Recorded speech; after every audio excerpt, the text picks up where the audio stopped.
Hi everyone, Anthony Hertz Tano here, the internet's busiest music nerd. And it's time for a review of the new Twitching Tongues record, Disharmony.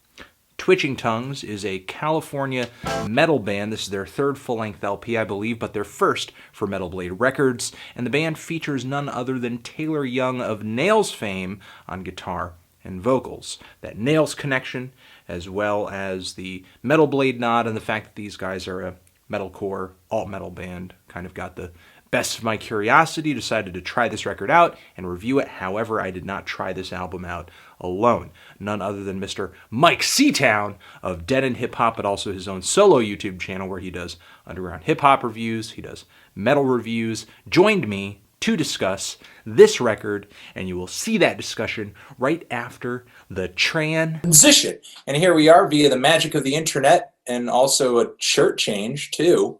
We have Mr. Myke Seatown, known for his metal reviews, but also, you know, he's a part of the Dead End Hip Hop crew, sitting in with me on this metal review over here of this new Twitching Tongues record. Myke, what did you think about this record?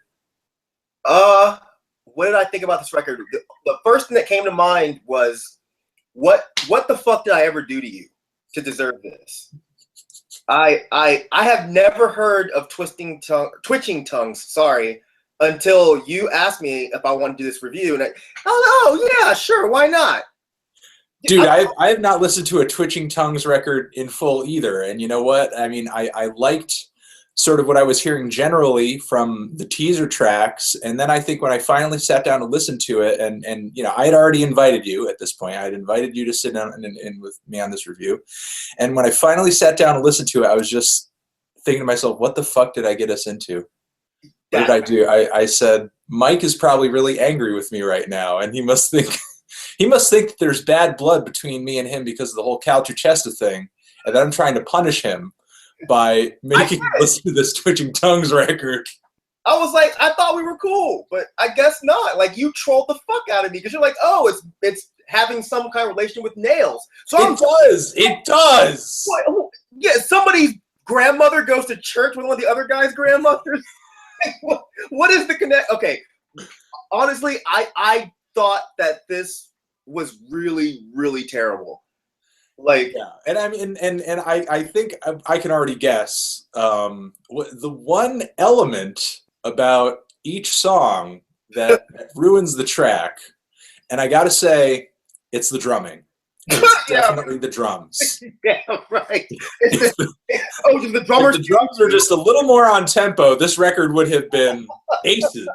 But it's just the drums, man. The drums are all fucked up. You're absolutely right. And then that poor singer trying to overcompensate for the shitty drumming. Yes, yes. Obviously, he's doing what he's doing vocally to distract you from what's going on with the drums. And I bet you didn't even notice that because you were distracted by the vocals. You're right. You're right. See, this is why you are who you are, and I'm a nobody. Because no, I did not catch the horrible drumming. I was too caught up in the blah, blah, blah, blah, fucking vocals. I mean, all right. So I mean, it's to let you know, Myke and I are obviously joking, but the vocals on this record are absolutely excruciating. Some of the most excruciating vocals I'd ever heard on a metal record in a long time. And I think there are moments where they're actually like borderline interesting. The intro track, the song "Cannibal," maybe a little bit of the outro track too. But these are songs where I feel like the vocals kind of take on this element of aggression to them, and they're not so tonal. They're not trying to sing a melody or anything like that. They're pretty tolerable, and I think sort of when the vocals are taking this more aggressive approach, they do have kind of a unique cadence to them, but there are so many songs on here where he's trying to do something melodic. Just the guitars really open up and allow him to do his and it's like his feet are being held to hot coals and he is being forced to sing this song at the same time. You know what? There was only one point on this entire record that I thought his vocals worked, and it wasn't on one of the more aggressive songs. It was Love. What's it called? The End of Love. Love Love Conquers None. Yeah, that song was actually all right. It sounded like Candlemass, and it had like that nice atmosphere to it. But the second it got even remotely heavy, it's like, oh, he goes back into that fucking awful yelling thing, and it sounds like crap. Dude, but when it gets even worse is when you know he's multi-tracking in his own background vocals, and he's singing with himself.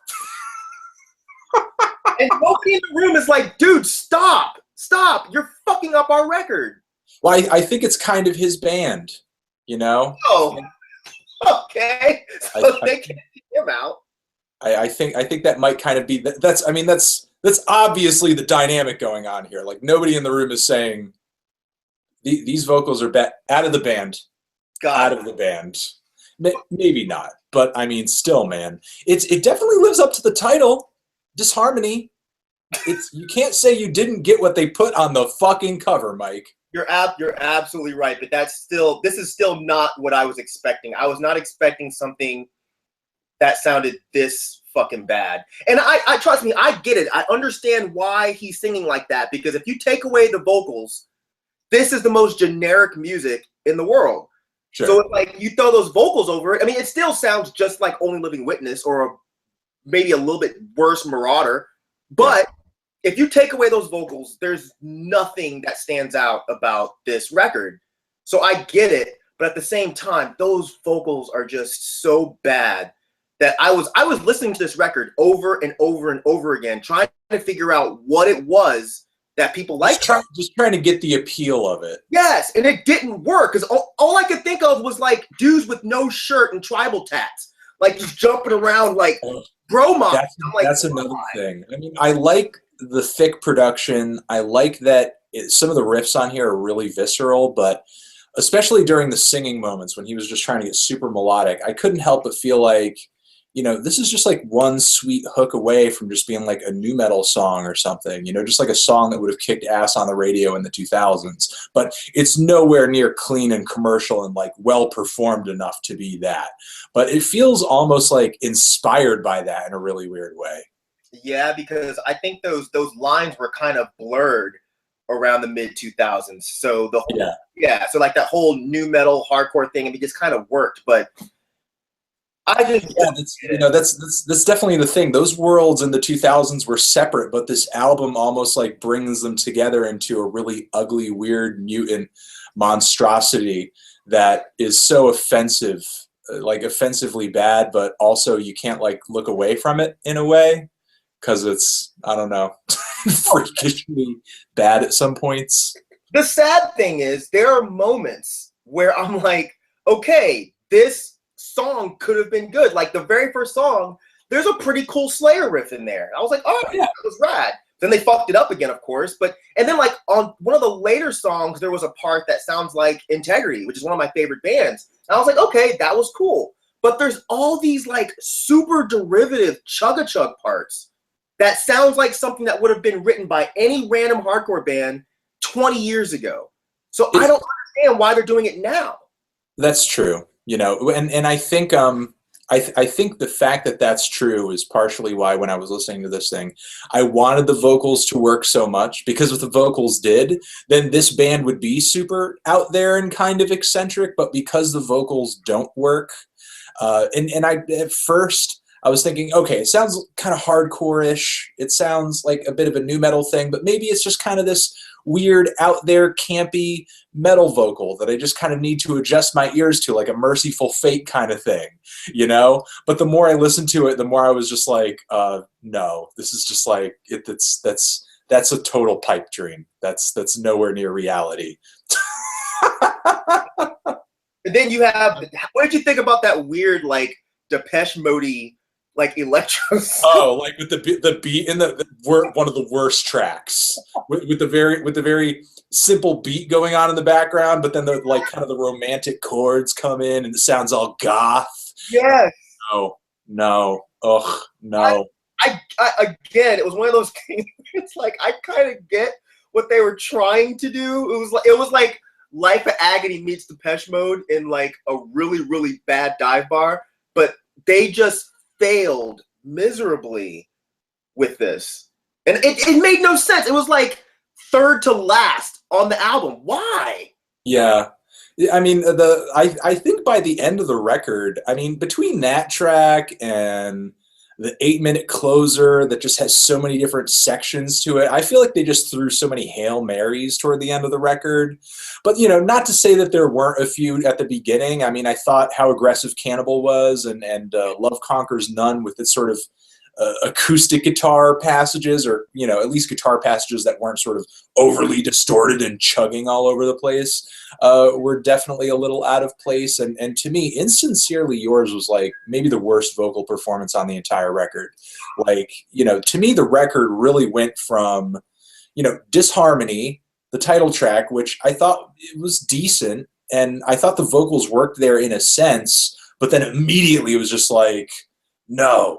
It's like it bunched together one of its best tracks with its worst tracks. And from there on out, I think that really kind of sets the tone for the album. It's like songs that I absolutely can't stand put together with tracks that I think are somewhat decent. And then all of a sudden, you know, maybe 2 or 3 more tracks that I cannot stand.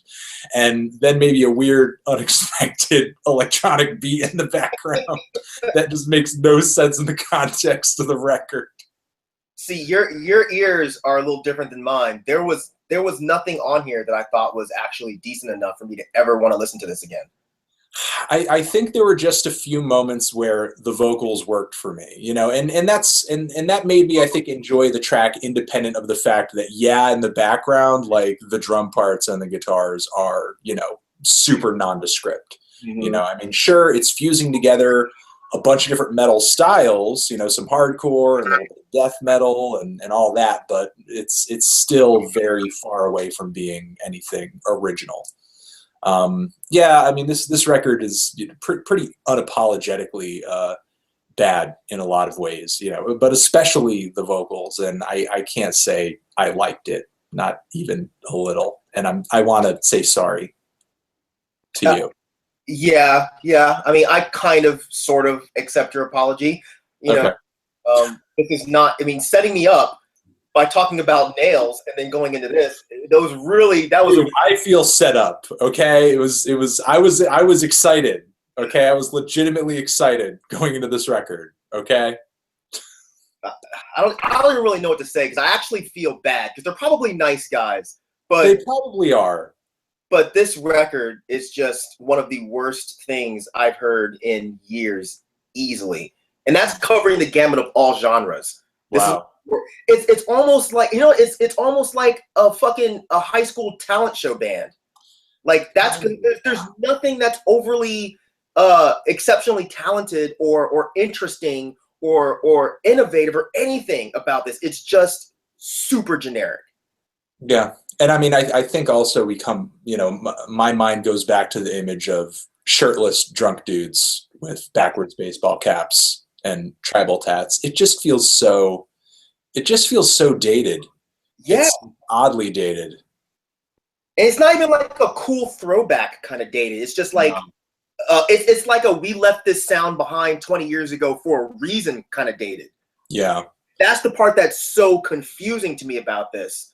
It's like all the worst parts of that era have sort of resurfaced onto this new record over here. If they never got heavy, I feel like this could have been tolerable. Like, there was one song where he was doing like this weird like Mike Patton thing. Music wasn't super heavy behind it. Yeah. I was like, okay, if you did more stuff like this, it could be all right. And then that goddamn guitar comes in with this fucking chug-a-chug bullshit, and it's like, you guys ruin everything. It was like one of the most frustrating listens. The entire time my face is just turned up like what is this? Yeah, I mean, I pretty much had the same reaction, but also I also had like a fear. I was like, oh man, what if Myke likes this? I did the same thing. I did the same thing. Yeah, I figured you probably did, because I suggested it. I was like, okay, you know, we got to check this out. And then you were like, he's going to like this? And I'm going to be like, I have to argue with him about this? What? But yeah, I was afraid, like, I wonder if Mike's gonna like this. I wonder how that's gonna make the conversation. I thought you already liked this band, so that's why I was like. I heard the title track, Disharmony, and I heard another teaser track, which, you know, were two of the tracks that I thought stood out for me on the record. And, you know, I thought the vocals were weird. And while I didn't think that they were amazing, the strangeness of the vocals were partially what drew me into this band and this album, because I was like, okay, that's fucking odd. You know, that's really weird. But the thing is, you know, once I kind of peeled back the coffin cover, you know, it was just like putrid, absolutely putrid. Yeah. I'm just gonna say I'm feeling like maybe a light to decent 3 on this record. It's really just lost on me. You know, I think the production is there. You know, I think the instrumentation sounds clear, heavy, thick. There are a few tracks that I think are okay, and the vocals are at least intriguing to a point, but a vast majority of this record is very painful to the mind. And I think Myke agrees over here. I absolutely do. And if the band watches this, I apologize. I don't mean any disrespect. This is it's just not good for my ears. I wish you guys all the best of luck, but this will never get played in anything that has speakers around me ever again. I'm sure you will be impersonating these vocals for the next few weeks, though. I've been doing it quite a bit. Yeah. I'm gonna do it tonight some more because it makes me giggle.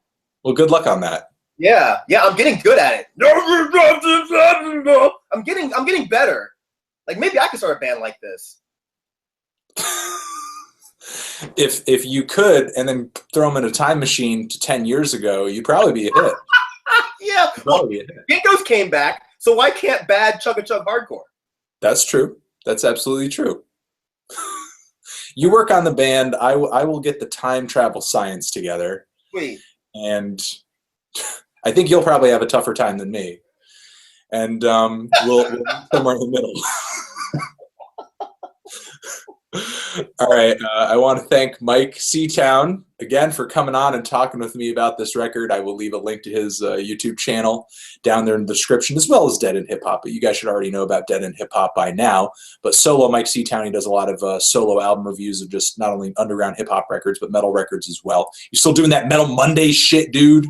I'm trying, but I get behind. I'm gonna do one next Monday. I know. I'm a fuck up. Don't slack on that shit. And also, you know, he does tons of vinyl updates too, which are great because he's got a pretty eclectic vinyl collection. All right, we're gonna leave it at that. Anthony Fantano, Myke Seatown, Twitching Tongues.